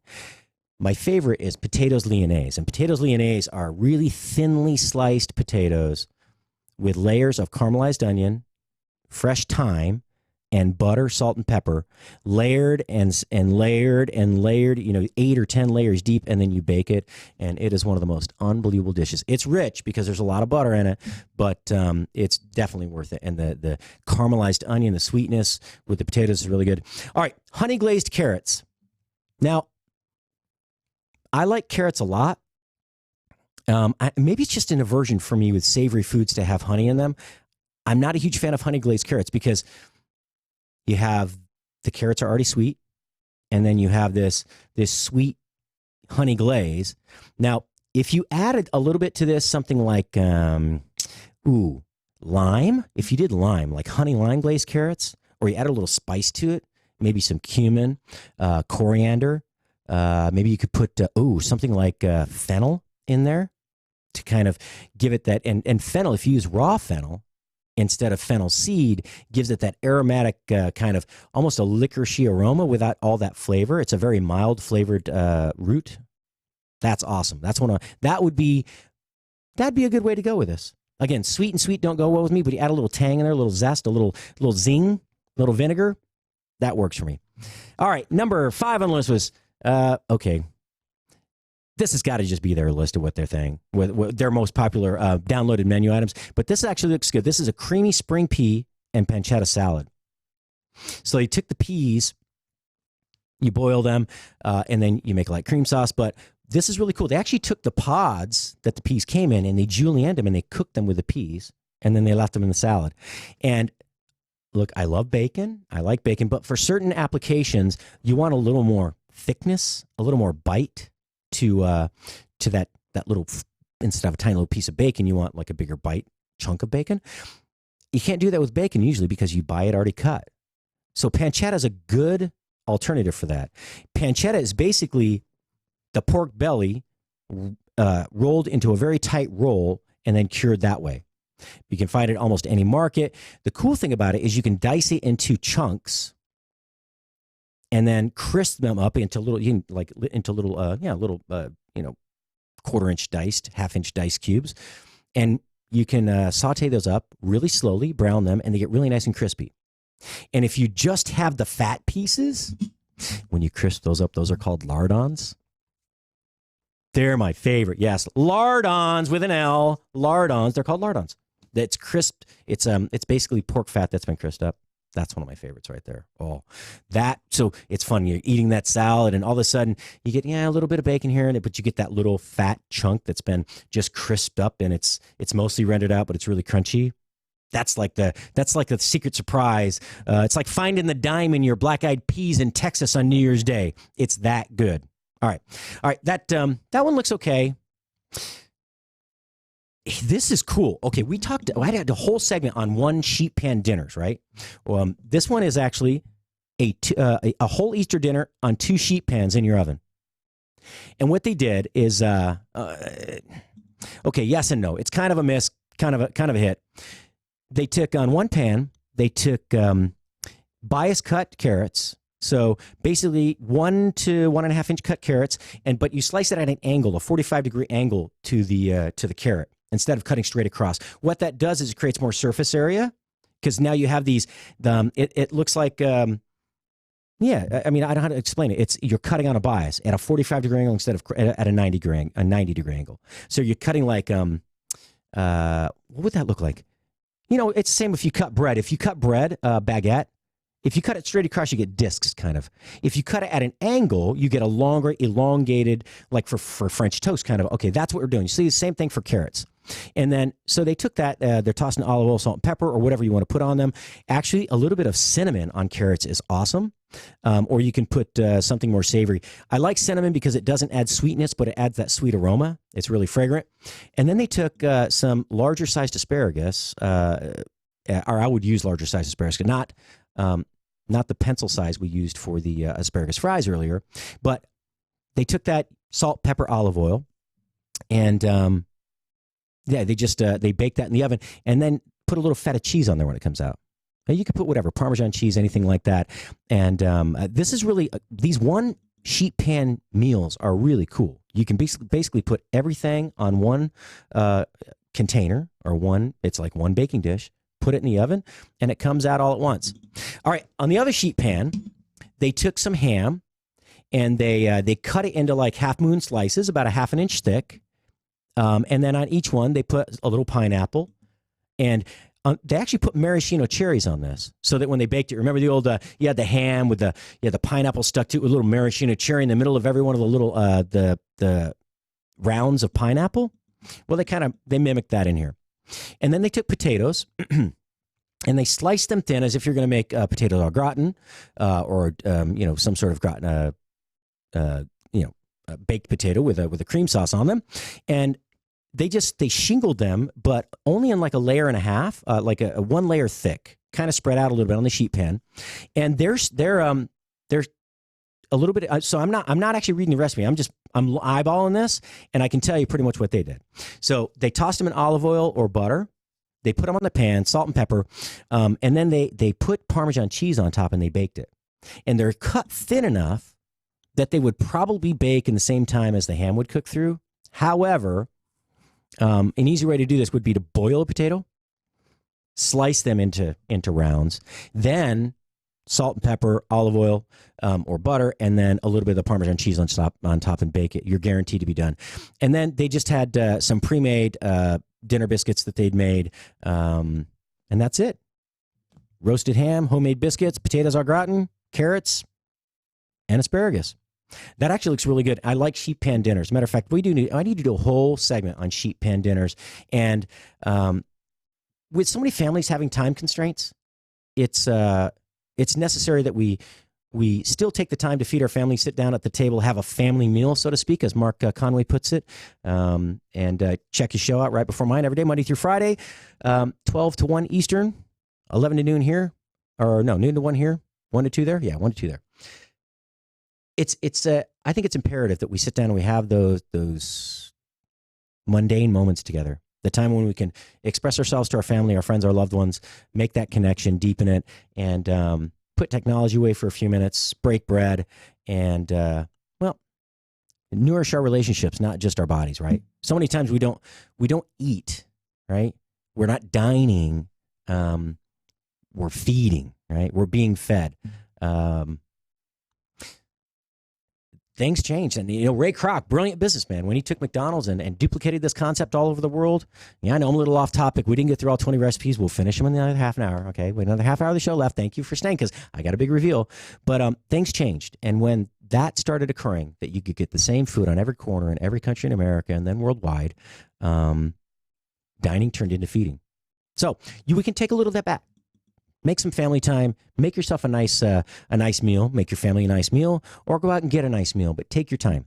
Slow down. Enjoy a bite. Actually, chew your food. I think you'll appreciate what you're putting in your body much more. So, next segment. I want to do a little recap. We talked about wine yesterday. We did our Wine Down Wednesday segment.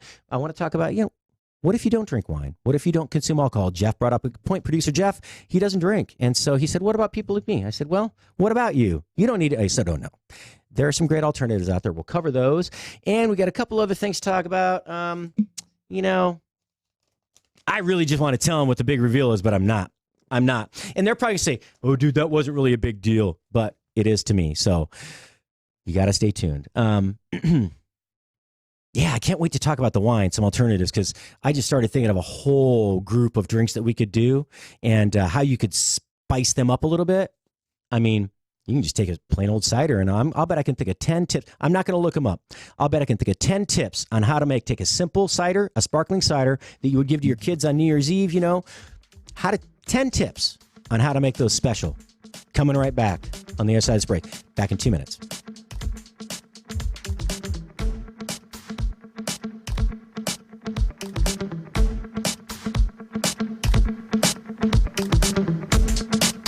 Follow Chef Patrick Mosher on Twitter @FoodBiz. Got an old car? You can donate it, whether it's running or not, to the United Breast Cancer Foundation and save a life. They'll even come and pick it up for free.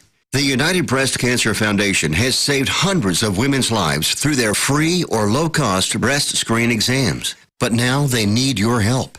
The United Breast Cancer Foundation wants to save more lives through early detection by offering women free or low-cost breast screening exams. And donating your old car, SUV, or truck, whether it's running or not, helps pay for them. Plus, you get a charitable tax deduction. Help the United Breast Cancer Foundation save lives by donating your old car, SUV, or truck. Call now for free pickup. 800-245-0823. 800-245-0823. 800-245-0823. Call right now. That number again is 800-245-0823. Now you can fly anywhere in the world and pay discount prices on your airline tickets. Book a flight today to London, Paris, Madrid, or anywhere else you want to go and pay a lot less guaranteed. Call the International Travel Department right now at Low Cost Airlines. 800-452-1075. 800-452-1075. That's 800-452-1075. Never Forgotten Apparel is more than just a premium women's and men's clothing line. It's a movement to remind us to wear American-made and serve those who serve us. Our heroes. Never Forgotten Apparel gives 20% of their total sales to nonprofits that support homeless veterans and off-duty firefighters, and 50% to individual veterans and firefighters in need nationwide. Check out neverforgottenapparel.com. Use promo code MATT, M-A-T-T, and get 15% off your purchase.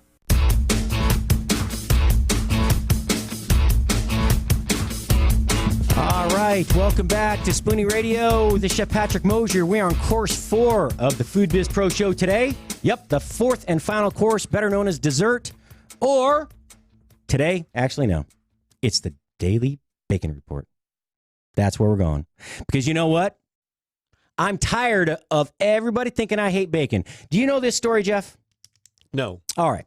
I'm going to educate you here a little bit. Okay, bring it on. I'm going to educate. All right, so Bacon hater. About you, bacon hater. That's right. You know what? That's my new Twitter handle @baconhater.com @ baconhater #1. Man, you know what? You'd get a lot of flack for that. A lot of publicity, but a lot of You know how many people follow that @baconhater? Yeah. Yeah, I'll bet it's taken. Dude. It probably is, but they would hunt you down. And shoot me like a dog. Or like a pig. Yeah, exactly.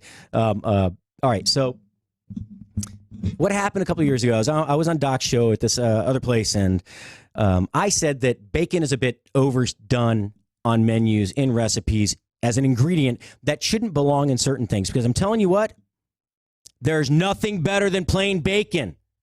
You can't put it in anything. It doesn't enhance anything. Just eat the bacon. Plain bacon is the best form of bacon you can have. Cook it, eat it. It's that simple. Okay, now, are there some intriguing things out there like bacon ice cream? Yep. Sure. You know, bacon chocolate. Yes, bacon sea salt chocolate, not bad. But you don't have to have it in everything. And from DM, I love your coffee. Actually, okay, Doc's Morning Bacon Blast was pretty damn good because it just had the aroma of bacon. It didn't have the flavor. And when you smell the bacon, you taste the coffee, and it had a little hint of cocoa in there. That was good. Okay, but there wasn't the flavor of bacon in it. But there's so many things it doesn't belong in. It just doesn't. Bacon-flavored custard. Come on, man. Bacon pudding? Even bacon ice cream for me is a stretch. It's already really rich and fatty. What do you need the cream from the ice cream for? It doesn't enhance it. But that was all I was saying. It wasn't that I love bacon.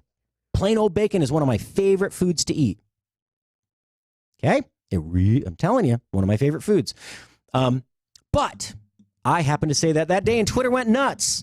I was called and I quote, anti-American bacon hating. I can't say the rest of it. No, go ahead. No, I can't. Why? Because it wasn't nice. Go ahead. No. It's just me and you. Nobody else is listening. I was anti-American bacon hating communist. What? I know. I didn't say I didn't like bacon. Okay, that wasn't even when Cal was the Muslim over there. He wasn't even on the show. That was funny. Oh my God. Yeah. So anyway, and it was witty, right? They tore me up for a long time, and I embraced it for a little while. But you know what? It's time for the truth to come out. I love you all, but not as much as I love bacon, and I'm going to prove it. Ready? You only see it if you're watching, so you're going to have to go back. If you're listening today, you'll have to go to the Facebook live feed, right? All right, you're going to have to go to the Facebook feed. What go are back. you doing? I'm Really? taking my jacket off. No, I don't think you need to do that. I'm taking my jacket off. I think Because we you know have why? rules. I think you know there's what I have right here? regulations. You know what I have right here? What is that? You see that shirt? That is a pig. You see what that pig has on it? Pig. Is that a diagram? It is see, this is a profile drawing of a pig, and it has all the places that all that yummy meat comes from right there, drawn out, labeled for you. Okay? You see that big one on the bottom? It says bacon. It says bacon. I'm wearing this shirt all day in public.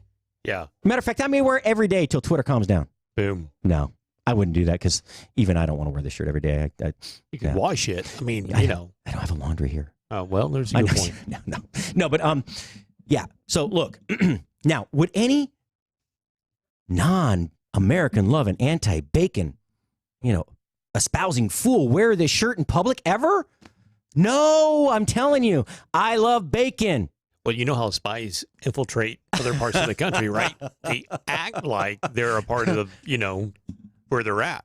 But in reality, they're not. So this could very well be you just simply throwing the listeners off. So what are you saying? saying? Beloved listeners, I'm saying that you're lying. I don't speak Russian. I speak German and Japanese. I'm just, until I see you actually eat bacon. Oh, yeah. All right. We're going to have bacon in here every day from now on. Buy more bacon. Buy more bacon. All right. Yeah, so seriously, folks, would I be wearing this shirt? Yep. Light them up. At Food Biz Pro. At Food Biz Pro on Twitter. Yep. Food Biz Pro. Yeah, at Food Biz Pro. All right, so there is actually something I did want to, a couple of comments here from the listeners. Somebody goes, don't tempt Food Network. They'll make you get political. So as you all know, we have a sister channel that I don't really talk about too much because we are unadulterated, non-controversial food talk radio right here. All right, as one of our great promos says, we're not solving the world's problems, but we're bringing people to the table, right? So bring your opinion. Just keep it to yourself. Eat your food. Let's talk shop. Let's not talk politics.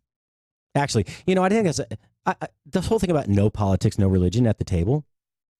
Seriously.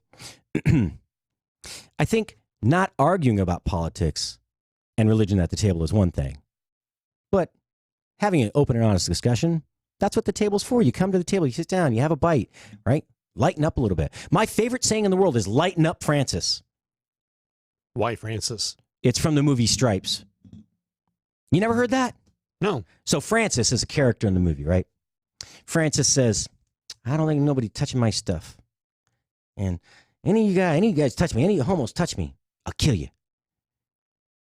And he goes on, right? And Sergeant Hulk, one of the main characters, of course, the drill sergeant says, all right, lighten up, Francis.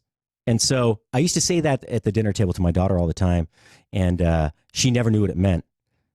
And my children are very, very, very, very kind and gentle children, right? And I'm a little overbearing. As a matter of fact, they started a blog called hashtag My Dad's a Dick, the overbearing the rantings of an overbearing father. Okay, and I'll tell you about that that's another story another day. Because I've worked in kitchen 30 years. It's a hard place to work. It's dark. It's steamy. It's hot. You get burned, you get stabbed. Hopefully not stabbed, but stuck a few times. You cut your fingers. You don't have time to you're always sticking your hands in salt and lemon juice on top of the cuts. It's a rough place to work. And on top of that, you go in before dawn and you leave after dusk. You don't even see the sun. I had the worst vitamin D deficiency my doctor had ever seen about 4 or 5 years ago. He was like, I don't know how you're walking around. I said, well, I don't feel very good, but, what do? He said, get out and get the sunshine. Take a day off work. So, that's why I'm here maybe. But anyway, it's a hard place to work, and I'm a little gruff. So my children being sensitive, and not overly sensitive, right? They're just good kids. And I could be a little harsh sometimes, never demeaning, tried not to be, never a yeller at the children. Most of the time, and never like a physical punisher. I think I spanked my son's bottom one time and my daughter once. They were both little. So my daughter, though, she would start crying at the table, and she goes, I don't even know why you say that anyway. What does lighten up Francis mean? And so I play her the whole scene from that movie. And I wish that had been, actually, there is a food-related scene to that movie. All right, there is a food-related scene. But I go to the Bacon Report in just 1 minute. So I played her that scene, and through the tears, she started laughing. Because it's a really funny scene. And Stripes, look, it's a man-child's movie, right? Right. We 13-year-old boys in 50-year-old bodies, we like that movie. It's from that era. So anyway, it made her laugh. And so the power of that little phrase, lighten up, Francis, stuck with me. And I probably overuse it, but I use it a lot. And you'll probably hear me say that more often. I'll try not to, but that's where that comes from. So, Bailey, thank you for teaching me a lesson and not sweating the small stuff, right? Because there's a lot bigger problems out there. But there is, one of those big problems is actually going to affect our bacon prices. Really is. So in China, right now, the swine flu, which it's been going on there for a while, but this is really starting to become a big major event. Starting in like September of last year, they started losing millions. They'd had to put down millions and millions of head of swine, pigs. I mean, millions. And you think, well, how does that affect our pork prices here? Well, China being the largest pork producer in the world, if we have a product that might have bacon in it that's not bacon for, that you get here from Hormel or you get from somewhere else. And sometimes that product may be sourced overseas as well, but it might be included as an ingredient in a product that's pre-cooked, which is a lot of stuff, has bacon in it. A lot of that comes from China. So this seemingly unrelated event in China is actually going to push up pork belly prices. It's already started. But we're going to see a real increase here pretty soon. So, and there's another movie, right? Trading Places. He's talking about Christmas time and pork belly and daddy's got to feed the family, have some bacon on the table. And, well, I'm telling you what, the bacon's going to get expensive. So mark my words, we're going to check this month to month. And I'll bet we see an increase in pork belly prices by 40 to 50% over the next 6 months. So hopefully that will not affect us here because we're going to start eating bacon every day to prove to you that I do not hate bacon. I'm going to eat bacon plain, and even plain. Because you don't need anything on bacon, damn it. You don't. Listen, I think you've got the wrong idea. You're thinking that things are added to bacon to enhance bacon, and it's not. Bacon is added to other things to enhance the other things. Well, no, but here's my take on that, right? It's a valid point, and I accept that. Thank you. All right, mute the mic, dude. I'm joking. No, Jeff, that's a valid point. It is, right? But I'm telling you, everything that you enhance bacon with demeans the bacon. That's like saying the same thing for salt or pepper. Why do you salt and pepper your steak? Yeah, but You're demeaning the steak. But you don't eat a handful of salt, or you shouldn't. I got you. Okay. No, all right. Enough said. No. We're gonna move on. We're gonna move on. We got a couple things to cover still. Jeff, I just want you to make another valid point. Okay. Let's see. Cadbury eggs are borderline slimy. Yes, some shit they are. Oh, you know what? Somebody made a pretty cool. He made this really cool pie. He was at this pie competition down in Florida. He's one of our listeners a long time. He's followed me from the old platform to here. And thanks somebody for being a loyal listener. But he actually went down and he made a PB&J cheesecake pie with a chocolate crust on top. It was awesome. Dude, and can I tell you what the best thing about it was? Is he brought us samples here to try as he went through his recipe development. Man, he made this one vanilla custard sponge cake crust. chocolate top crusted pie that was unbelievable. Some of you, if you don't like put that one in the mix next year, give me the recipe, man. I'll go down there and I'll do something with it. I'm just saying. But yeah, some of you did really good. I knew you entered in 3 or 4 different categories.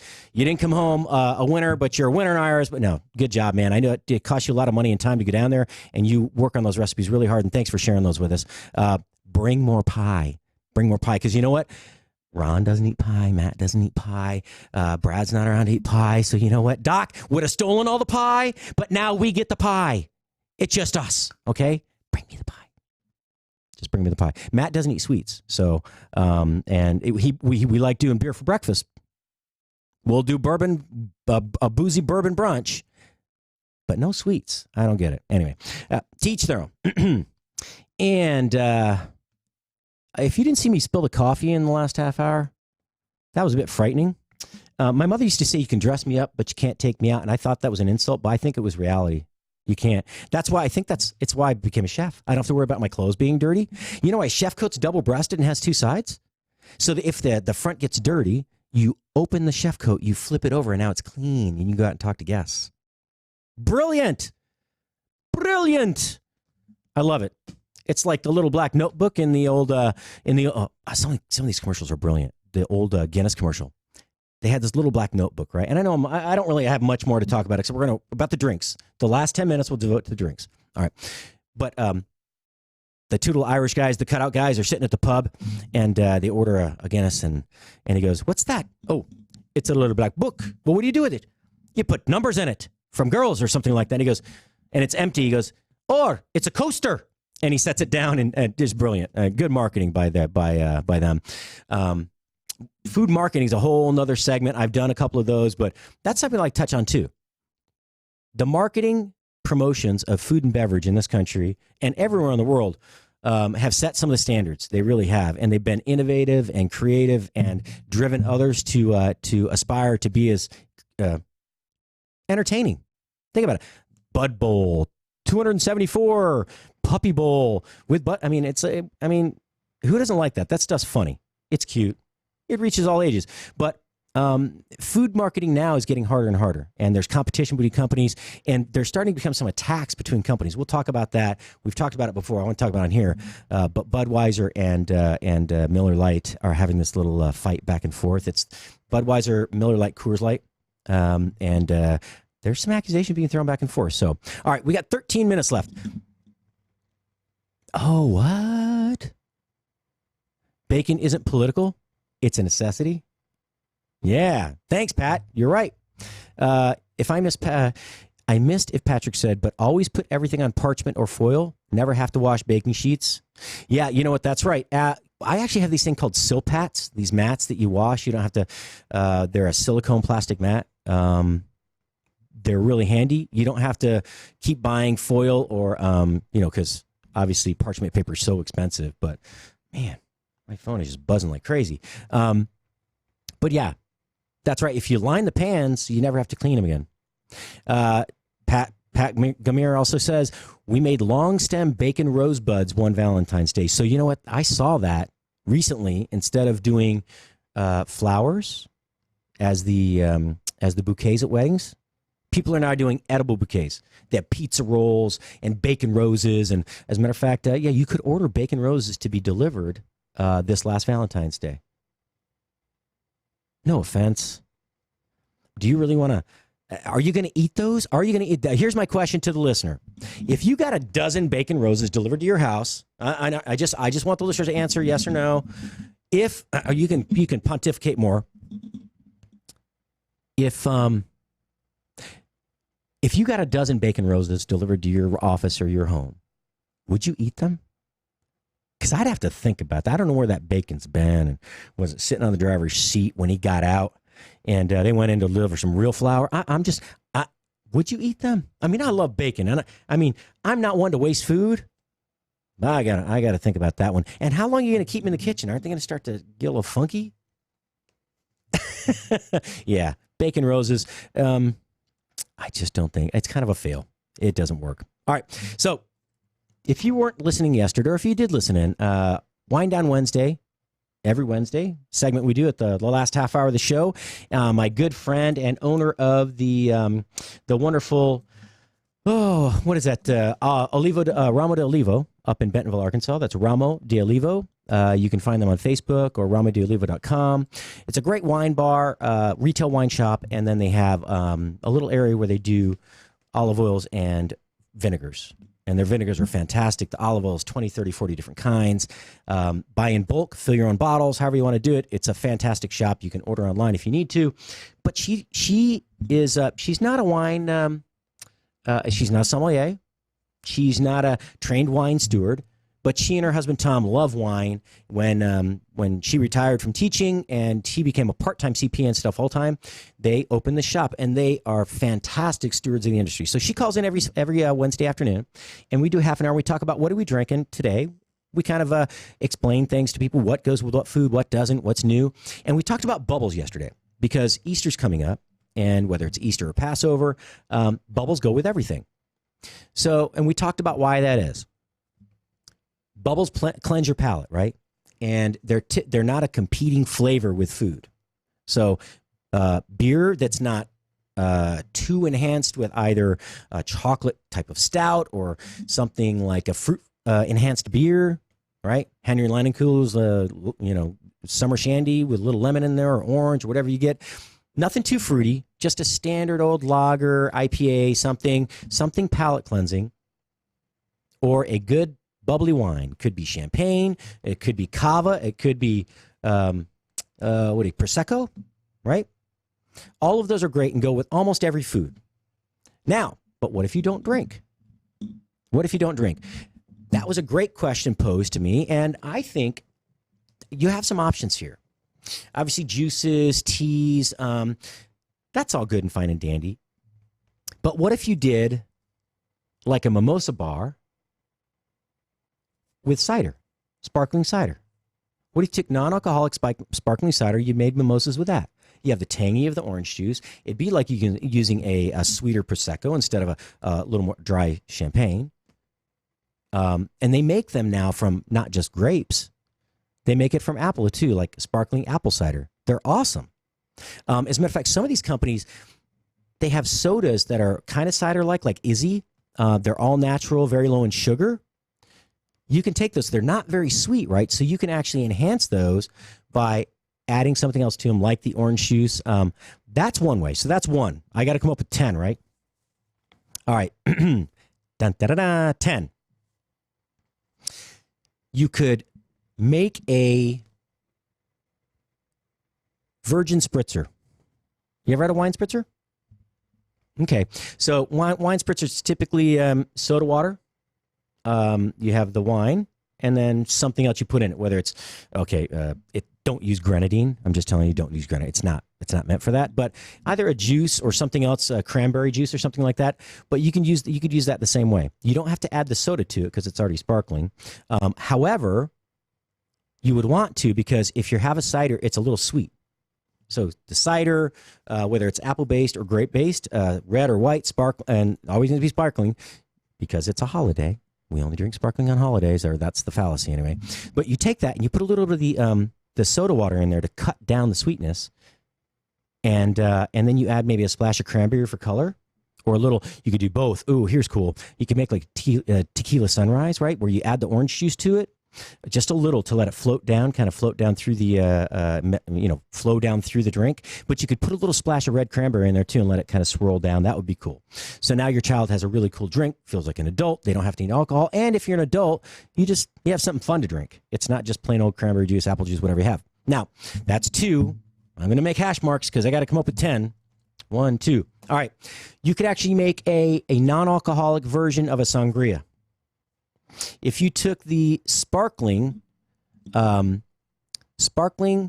cider, they make the sparkling grape cider, the red one, and you took grape juice, and then you added the fruit to it.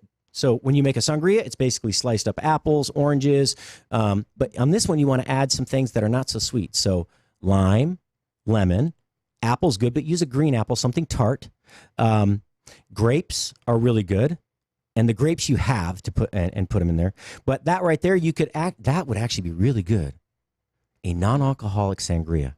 I like that. I like that a lot. All right, so now we have sangria. And you could make that interactive where it's a little bar with the fruit diced up to garnish, so that when you take the sangria or pour it into a glass or dip it out with the little the ladle that you use for like a punch bowl, if you make it in a punch bowl, you could put some fruit in there, but you could also have some fruit on the side. So you don't have to take the fruit that's been in the bowl and soaked up all that funny stuff. You can just get what you want on the side and kind of garnish it yourself. All right, that's 3. 7 more to go. All right. I don't know if I'm going to come up with 10. This is a tough one. But if we're just using cider, you could, they have drier ciders that are out there. You can get non-alcoholic, less sweet cider. And they make like raspberry flavored syrups or fruit flavored syrups. You see them, they use them sometimes in ice cream shops or things like, not the ones that they pump over the shaved ice, but you could, they have the ones that are, it's a little thicker, right? They're not the watery kind. They're a little thicker. They typically have a little more sugar in them. But adding that, especially if you can get one that doesn't have as much sugar content to it, adding that flavoring to it's really great. As a matter of fact, in Germany, as a child, they have, it's kind of like near beer used to be here in the United States. It's very low or zero alcohol content beer. It's called Berliner beer. And what they do is they add a shot of, it's like a liqueur, but it's non-alcoholic. It's more like a fruit flavored, I don't know, like a syrup. But they add that in there, and it makes it more palatable. And I don't know if they're programming the children to drink beer, but I had it a couple times. It was pretty darn good. So you could add those in. All right, now we're down to 4. 6 more to go. 6 more to go. All right. Ooh. You could just make a big punch, right? So you could take this, you could make your punch, and at the end, instead of adding in your, typically your punch is like a fruit flavored base. You could take grape juice, apple juice, whatever you want. You can add your ice cream to it. Oh, ice cream, by the way, is really important for punch. You have to put in sherbet, right? But if you instead of using 7-Up or ginger ale as the soda, the sparkling part of that, then you pour in cider instead. I think that would be good. I like that idea. I love cider. I'm sorry. Yeah. What type of sherbet? Because there's different flavors of sherbet, right? So here's the deal. I like to get they have the rainbow sherbet. It's lime, orange, and there's a third one in there. Or even just the lime and orange are awesome. Lime, it's kind of it's palate cleansing, and the orange isn't so sweet when it comes to sherbet. So or a really good lemon sherbet would go well in there. You could just put that in. That'd be excellent. All right, this might not be a drink. I've got to say drinks. That's 5. We're down at 5. I got 5 to go. And you've got less than 4 minutes. I don't think you're going to be able to do it. I'm going to come up with at least one more, though. We got to have one more. You got to have actually 5 more. I'm not going to come up with 5 more. Not today. I'm going to try. All right, 5 more. You want to do something really interesting, kind of along the idea of the punch? You could actually do floats with cider instead of root beer. Or Coca-Cola. Okay, that's 1. That's good for kids and adults alike. That's 6. 4 more. I got to get this done. A sparkling lemonade. So you take a apple or a grape flavored cider or based cider, and you add it to lemonade, and there you go. That's your tartness, now your sweetness, and the bubbles. That's 7. Is that 3 to go? Wait, time out. Is that fresh lemonade or is that Minute Maid lemonade? Well, it depends on how much time you have and how much effort you want to put in. You're just trying to buy time. I am. I'm stalling. All right. So, hey, actually, you know what? I would like to finish, but I have to do a gratuitous plug for Nostalgia Rice here. If you do have a gluten sensitivity and you want to try something different this year, you don't want the same old, something. Oh, potatoes, yes, that's all good. But usually to thicken those au gratin potatoes, you have to put some sort of like flour in there to thicken it up. Just serve something different, like a wild rice dish. And as your base, go to SpoonyWildRice.com, order you a few pounds of Nostalgia Wild Rice. This is great stuff from the northern Minnesota rich lands. That's the land of lakes. You can't go wrong. Same time every day, folks. I'm on the radio. I love you. All right, so Nostalgia Wild Rice. Go to SpoonyWildRice.com because I can't even spell Nostalgia. But if you want to know how to use it, it takes a while to cook, 40 to 60 minutes. But here's a really, really great, really quick recipe.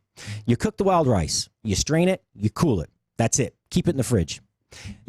Now, take grapes, halve them, cut them in half, orange slices, the segments only, green onion, cranberries, pecans, put them all in a big salad bowl, mix in the wild rice. The dressing is orange juice, orange zest, olive oil, salt, pepper. Put a little bit of lemon juice in there too, because you don't want it too sweet. Toss that, pour it over the salad, let it rest in the refrigerator for 10 to 15 minutes before serving. It's a great addition, a gluten-free addition, a high protein, low carb. Man, it's like the perfect food. It is the only native grain in North America, and it is a true superfood. All right, Nostalgia Wild Rice. That's SpoonyWildRice.com. Check them out. They have a ton of other products, too. I can't go through them. I got 1 minute left. I have 3 left to go. I was going to say, you could go ahead and use that, the Nostalgia Wild Rice, put it in a blender, add a little apple cider to it. Boom. There's drink number 8 for you. You got 2 more. Okay. Go. Yeah, that's not. I'm not sure I buy that one, but it's just a thicker drink. All right. Hey, man. Let me think. A thicker drink. Yeah. It's we'll call you Gummy. Hey, Gummy, how you doing? Want a shake? All right. I'm done. But you know what's funny? On that note, I had a customer come in one time. They ordered salmon and broccoli, and there were potatoes on the plate. They said, no potatoes, but could you put a little chicken stock in a blender, put the salmon and the broccoli in there and puree it up? I am not kidding you. They couldn't chew their food. They wanted a salmon shake. All right, I failed by 3 today. I won't fail you tomorrow. Chef Patrick Mosher, Food Biz Pro. Tomorrow we got a guest in house. Oh, man, the Jelly Queen is going to be here. We got a call in at the end of the day from Cheryl from Mixed Metaphors. Please come back tomorrow. Hope you're enjoying the show. Remember, you are cheap. Be kind to yourself. Ciao for now.